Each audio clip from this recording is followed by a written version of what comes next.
Hi, my name is Dr. Cheryl Meyer, and this is going to be a quick teaching because I'm under a tree. It's great, but it's like 100 degrees today, almost. But something's going on. Really weird because I woke up and I was getting all these insights, all these understandings about life and about lots of things and lots of shifts happening internally, like quick. If you want to call it like new insights, letting go of BS as belief systems, or shifts in how I operate. And then I was guided to, this is just on my desk, I had all these papers, and this one kept sticking out, and I kept trying to move it, and it kept sticking out. And it was St. Patrick's breastplate, which is St. Patrick's shield, the lorica of St. Patrick, which is a prayer of St. Patrick from the 300s, a protection prayer against evil forces that try to come against you. He was attacked in a lot of different ways. And so it's weird. So I prayed that over for all of us, for the whole earth. And I didn't know why I was praying that. And then I went to Mass, and in my heart, I was just prompted to pray for this certain person.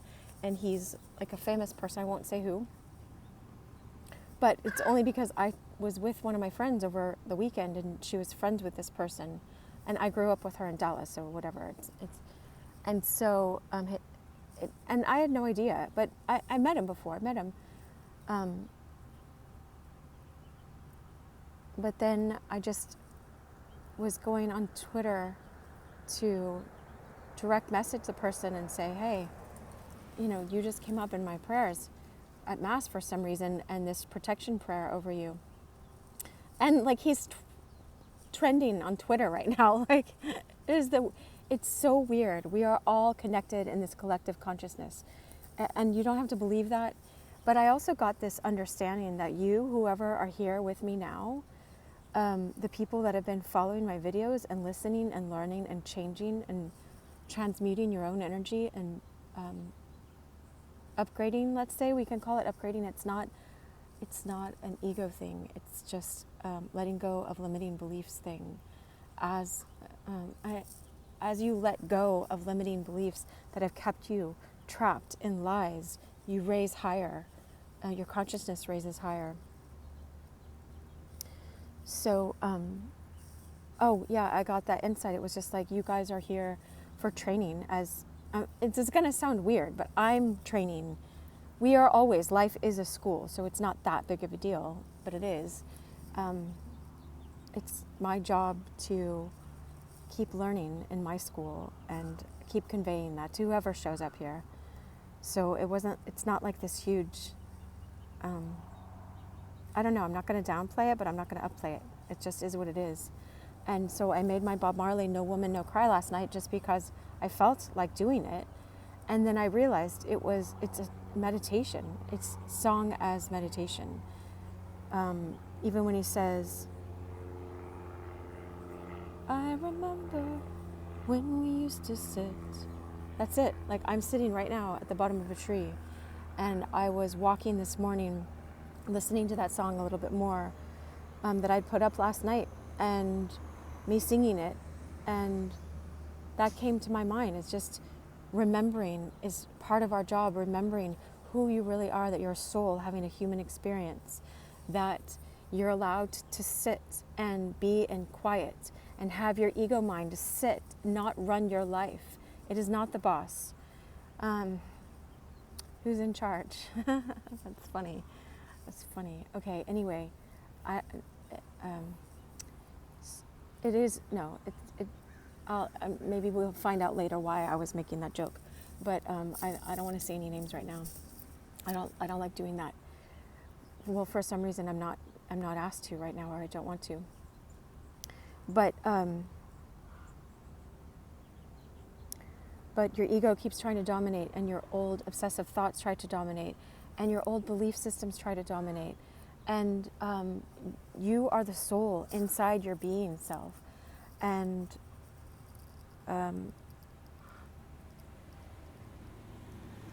I got this impression the other day from in my meditation with Christ. Finally, I've been too scared to ask because I thought he was going to ask this huge thing of me. You know, I said, what do you want? Really, what do you want? You know, and I don't remember, I'm sure I've asked that a million times and in a million different ways, but I don't remember asking like this. It hit me new. And he said, I want you to live in joy. And I was like, what? That's it? I can do that. I can do that.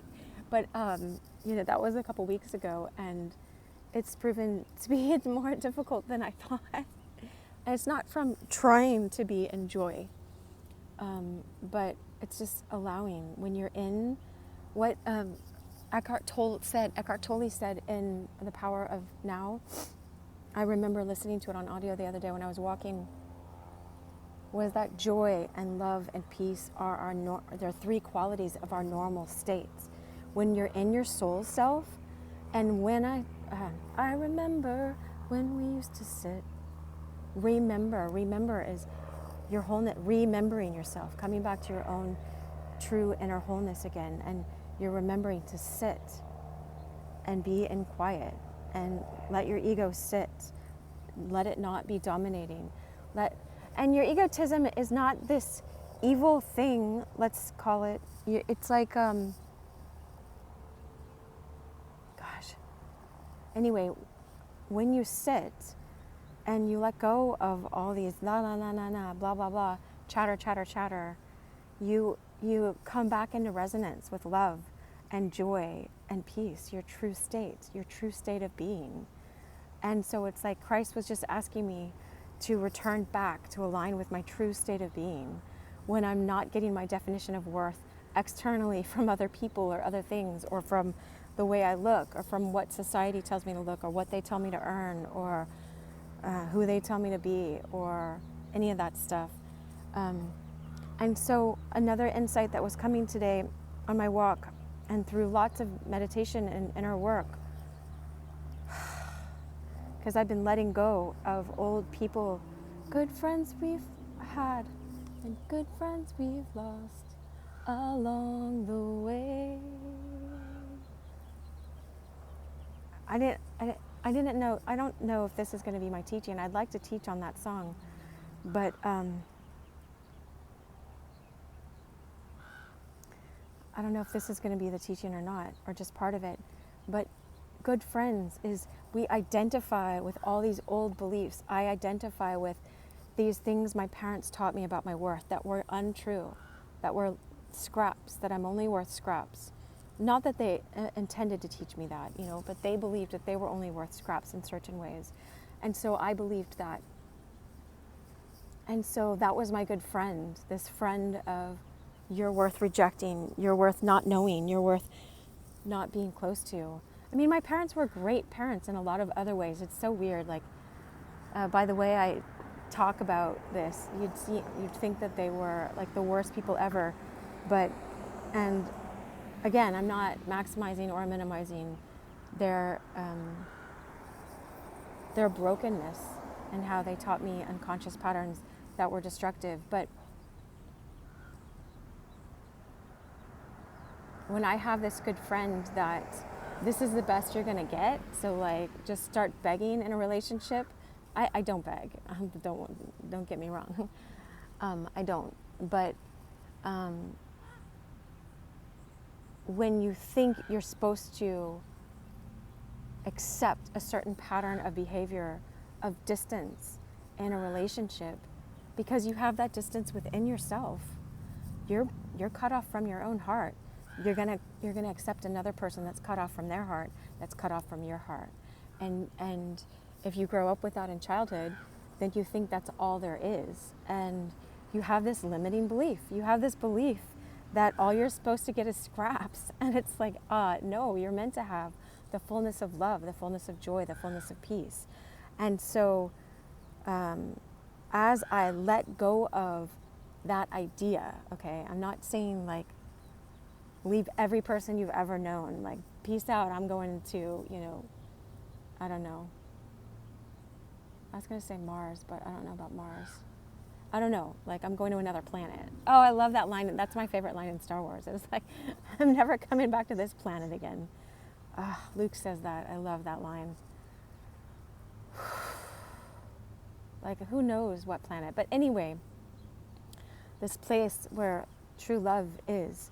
How can I keep saying, I trust you, Cheryl. I trust you, Dr. Cheryl. No, I trust you, Cheryl. If I'm betraying myself and I keep offering myself, oh, this person wants to give scraps, let me go join with this person and accept scraps and accept that. I can raise my standard even within a relationship.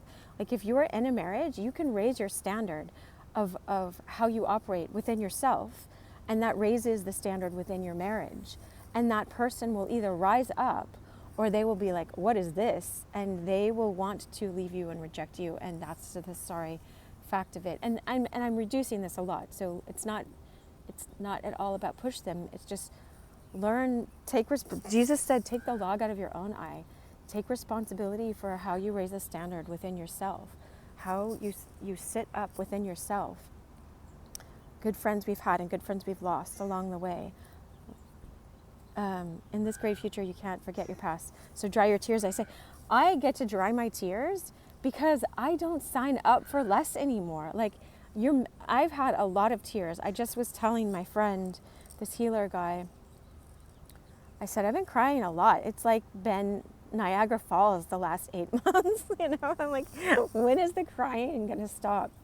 And he said something like Daskalos, our teacher, one of the teachers, mystic Christian from Cyprus, said that tears are cleansing to the soul. And I'm like, well, my soul is so clean right now then, because I've cried so much, like more than I've ever cried in my whole life, it feels like. And not feel sorry for me tears, just like I'm so broken and I just can't cry anymore. I don't know how to explain all the tears, but hopefully they've been cleaning my soul. Like it'll all be worth it if they're cleaning my soul. But it's letting go tears too, letting go of people that don't choose to be aligned and don't choose to keep going on this journey with me and rise up to this higher place. And again, not ego higher place, a higher place of consciousness, because I was saying, so how can I trust myself if I'm not willing to raise my standard and treat myself with the highest of worth and let go of people that don't want to go along with me on that, don't want to go and raise a standard because they don't know they're worth it. They're still holding on. Oh, look at that bike. There's a mommy and a child they're on the bike behind the mommy. There's like one of those little add-on bikes that's being pulled. It's a double bicycle. I just took a picture on Sunday, that's 2 days ago, of a tandem bicycle, two people riding it with hearts, And anyway, so I have it on my phone.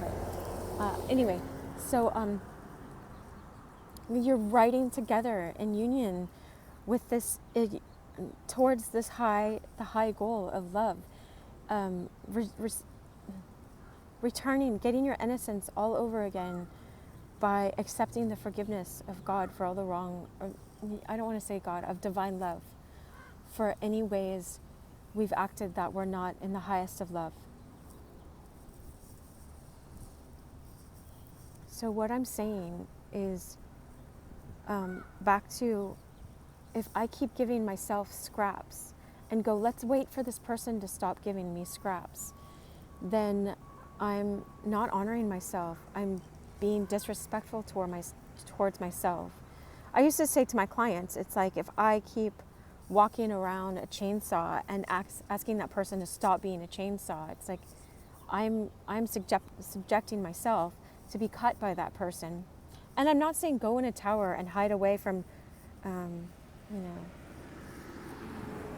nobody told me how to unfold your love. Oh, nobody. I don't know why. Nobody told you how to unfold your love. It's still about learning how to unfold your love. It's not about living in a tower isolated from everyone. But when Dr. Circus taught me this in Montreal a long time ago, like 20 years ago, he said, you're not entrusting your heart to someone else. You're trusting that you will guard your heart. There's a proverb that says, guard your heart above all else. It is the wellspring of life. And not guard, like shield everybody away. But I guard my heart by going, girl, you are worth the best. You are not worth what your parents taught you were worth. You're worth the highest and the best. You're worth treating with respect and dignity and honor and commitment and showing up and communicating and love and laughter and friendship and spontaneity and fun and openness and all these good things that come in a good relationship, in a good, healthy relationship. I offer this to myself, and I offer this to myself through other people. If other people don't choose to operate that way, then they're not in my inner circle. I mean, I can teach all these people. I can have clients that are in all sorts of different states, of being and consciousness. And, they still get to respect the rules that happen in my office, But it's like when I know, because I stopped signing up for scraps, because I thought I could only have scraps from the messages my parents conveyed unconsciously in childhood. When I stopped signing up for those and move on and I could have nothing, this is what was shown to me, okay? But when I do that, then I can trust myself. I don't just say, trust me, girl. And I'm giving myself the future faking and the false promises. I am saying, trust me, because watch me. I will protect you from,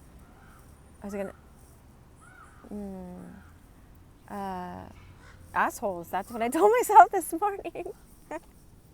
And it's not to label people. I don't ever want to label people. That can be a character assassination. You just label them as that. That's the clinical term right now. I don't want to label them even as clinical terms. That's not all of who a person is. But if someone chooses to be an ass to me and to be disrespectful, then they don't get to be in my life. I choose to set boundaries. If they respect the boundaries, then that's fine. And so it's like I protect myself from that, and then I can trust myself. I have a lot of fun because I trust myself to be discerning and to be choosy and to choose I have really good friends, to choose those and to honor the friendships that I have and the people that choose to invest in my present life and show up in a real and meaningful way. Like, leave my time and space for them. Let go of energy spent with other people that might have a soul resonance with me, but aren't showing up. That's their loss. It's fine. It's their loss. Good friends we've had and good friends we've lost along the way. In this great future, don't forget your past. You learn from your mistakes of the past, and you learn from the good things that have happened in the past. This car keeps going round and around, unless there's a bunch of Teslas, which might be the case around where I am right now. The same Tesla. Anyway, weird. Okay, so, shoot, I was going to say one other thing. Oh, there's a roly-poly. How cute.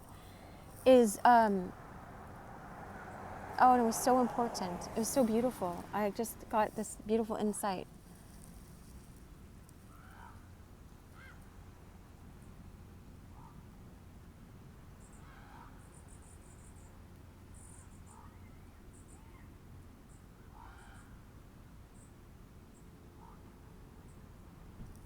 When I'm committed to the highest good and the highest way of treating myself, then I start experiencing that joy that Christ was talking about, because I stopped betraying myself. I stopped believing in a lie. When I was aligned with a lie, I didn't realize I was. You get outside. The outside is not a punishment, okay? Look at it as the outside that you're experiencing. If I keep experiencing pain, I'm looking at this picture of Christ on my wallet. Let's see if I can, here. If I keep experiencing this pain on the outside, it's because I was betraying myself and I didn't realize it. I kept holding on because of this soul resonance to this painful experience that I kept repeating. And it's not the universe trying to punish me. It's telling me, let this go. This isn't for you. This is showing you that you're still holding on to an old belief that you're not worth someone knowing their own worth and rising up to higher consciousness, and you knowing your worth. Give yourself love, and then you can rest in this peace and experience this joy that Christ was asking me to live in. Live in joy. There's Christ. This is the one that my friend, this older gentleman in Turkey from Germany, gave me his picture of Christ in his wallet. And this person, this is so weird, the one that I felt called to pray for this morning or this afternoon at Mass and this morning, I met his wife, and his wife was like, look, she's got the boss in her wallet. Like, that's what she called Christ. And I was like, that's right. But not in some Sunday school fashion. He is boss because he shows me how to align with perfect love in the most gentle and quiet of ways. He's not pushy. And I align with the Christ that's in me. Some people call it the Christ consciousness. I always was like, what is that new age term before? Like, I was told to make fun of it as a child. I'm not going to make fun of stuff right now. Like, get the deeper meaning, have an understanding of all of these mysteries of who Christ was and what he meant when he says, I am. I am the resurrection. And start rising up and letting the things die that need to die, and rise up and be in your own power that you have, and let him resurrect the soul part of your knowing and the soul part of you. And then everything's gonna be all right now. Everything's gonna be all right. No woman, no cry. No woman, no woman, no cry. Hey, little darling, don't shed no tear. You can watch my video from last night. I sang it better. I had a guitar, but I mean, not that much better because I'm still learning how to sing. But it's not about how. It's about, it's enough. It's enough. You are enough as you are before you've changed. Stop believing the way they taught you by their actions that your worth is only this much. Your worth is as big as the sky. Oh, I told this person, I felt this song in my heart after I met this person. I was, oh my gosh, because the songs come to me. They come to me from spirit, you know, Holy Spirit, whatever you want to call it, from this inner knowing. But it was like, it's like this song I learned from camp, and that's all they kept playing in my song. Oh, running bear loves little white dove with a love as big as the sky. Oh, running bear loves little white dove with a love that couldn't die. And then it's this sad story about them being separated by water, and running bear, you know, this Indian chief, loves a little white dove, you know, and I'm wearing white this morning, and I have this Dove deodorant, and I was looking at it, and it said for sensitive skin. I saw that this morning, and I was like, why am I looking at my dove? I never looked at it like a dove before. But Mary, in spiritual, deep spiritual esoteric writings, was called the white dove of heaven. And so I was like, oh, I'm a white dove of heaven, you know. I offered myself to God, protect me. I will be whatever kind of true vessel would make me true. But the dove, anyway, so running bear is this Indian chief, and he's on one side, and it's like warring tribes, and white dove is on the other side of this water. Little white dove did the same. And they ran out to each other, and they called each other's names, you know, and it's like this undying love, you know. But I think of the love of divine love when I'm in this place of knowing, of quiet, of remembrance, that the love of God, the love of divine love is as big as the sky. Look at the sky and like hold your arms out. It's like, there's the sky over there. With a love as big as the sky. Allow this love. When you treat yourself with love and dignity and you say no, that's what I was thinking earlier. That's the thought that I missed. That's what came up. Oh, I ought to have remembered because I was looking over at my car. I was like, why was I looking at my car? Because this morning my car said fuel empty, you know, get fuel. And if I got fuel right away, I wouldn't have made it to Mass on time. I probably wouldn't have gone to Mass. And so I had to risk. I go up these roads on the way here. It's like 8 miles or so. And they're really steep roads. And I knew when I'm going up the hill, I could run out of gas. But it's like, let go of the old, not knowing what's going to come. Not knowing if I'm going to make it to Mass or not. It doesn't matter if I make it to Mass. What matters is I follow my soul's calling and my intuition. And that's what I'm doing in these videos. As weird as I look, as strange as I look. And I'm learning how to sing, and I'm learning how to play guitar. And I'm learning how stretch yourself. I was taking a class on Saturday with Aaron Dowdy, Saturday, yeah, a Zoom class, and he was like talking about these stretch exercises, and they go in a grocery store and like propose to an avocado, and they do stuff that's way out of the ordinary, not to be stupid, but to just challenge this old belief that people are going to judge me and all these people are looking at me and I can't go outside of my norm, do something crazy like me singing songs on my professional YouTube channel, and totally like, I just said the word asshole earlier. Like, I would never say that. Like, don't have your kids around if you don't want them to hear that. I didn't mean, I don't mean anything by it. I don't want to offend people, but I'm just like, look, I'm going to stand in my power, and I only stand in my power by doing the weird and quirky things that I do and learning it's okay, and who cares who judges me, and who cares how off I am, or whatever. I'm sitting in front of a church saying asshole. Because Jesus knows he doesn't want them in my life. He's the one that's teaching me this. Live in joy, Cheryl. Enjoy being Cheryl, this soul in this body. I am here for a reason. I'm on this earth for a reason. And I am learning in this school of life. And I may suck at it sometimes. And I may be flying and excel some other times. My friend Holly was like, I told her, I'm like, it's a flight of champagne, these little tasters. And she's like, you're going to be flying after that flight of champagne. But I just tasted, actually. I just tasted them, And she didn't know what a flight was, But I can be flying in resonance with love, in consciousness with love. And so what Aaron was teaching me in my class this weekend was do something strange in front of other people, so that you challenge that. Like, do a tap dance in the middle of the street or whatever. I mean, don't hurt yourself. You know what I mean? Don't let anyone. But anyway, like in the middle of a non-busy street, like be an idiot and see. Who cares who judges you?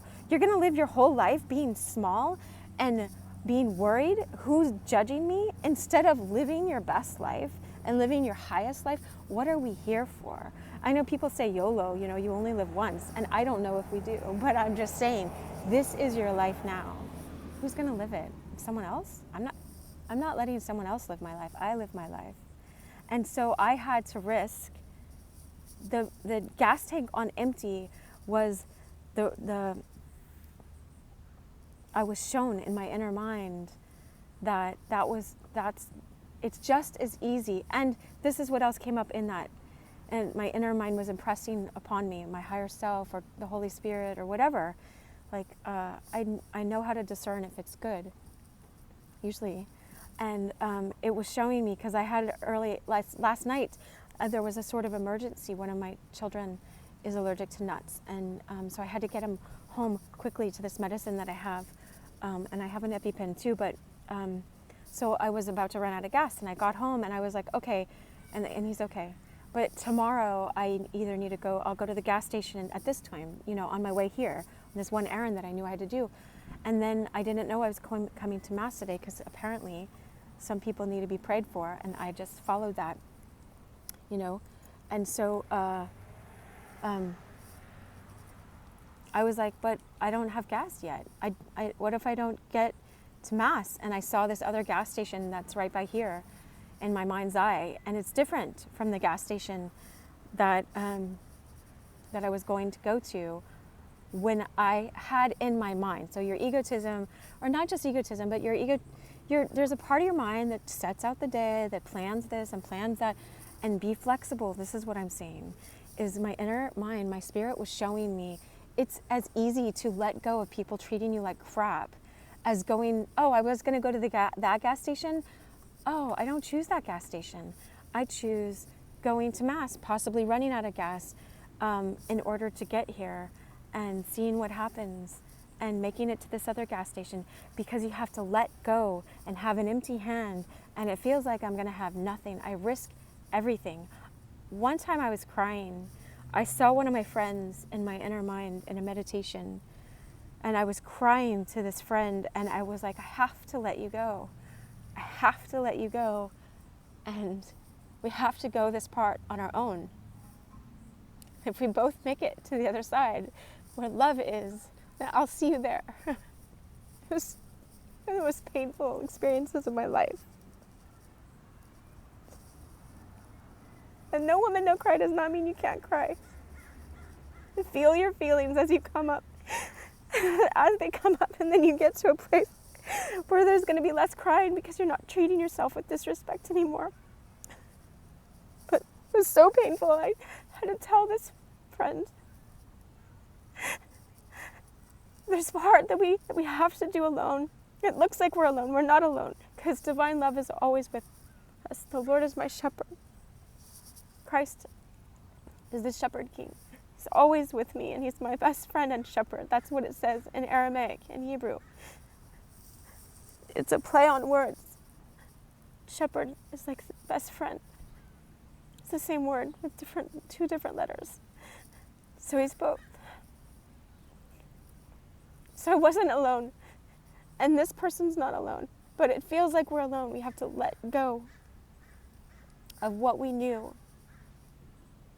and the scraps of our parents, and risk having nothing, risk feeling annihilated, the dark night of the soul, like I'm gonna die.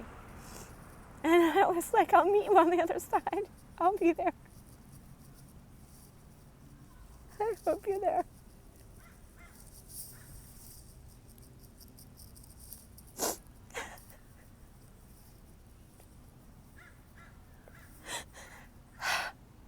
It's like when Elliot died, or, any other grief that we have when someone is gone. You don't know if they're always going to be gone. You have this deep soul love. I respect this soul love. I choose not to treat myself with disrespect or dishonor. And so, it's like that for all of us. Go to this high love, listen to the high love calling.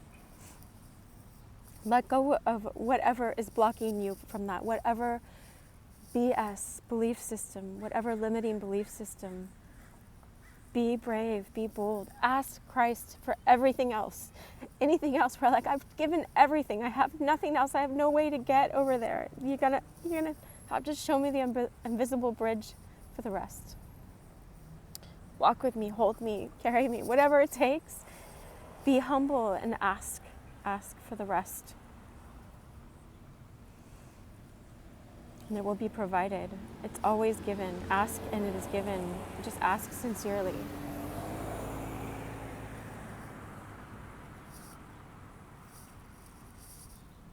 I made a meditation on No Woman, No Cry, and I didn't even realize it was a meditation until I was meditating on it this morning on my own walk. It's a meditation. A meditation is getting quiet, getting into the quiet, aligning yourself with this quiet in you. That's your soul. That's your soul calling you, your heart awakening. It hurts like hell, but it's the best. It's so good after the tears. I wish you guys love, whatever way I can support you from this channel.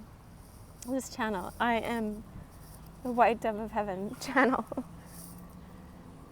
I wish you love.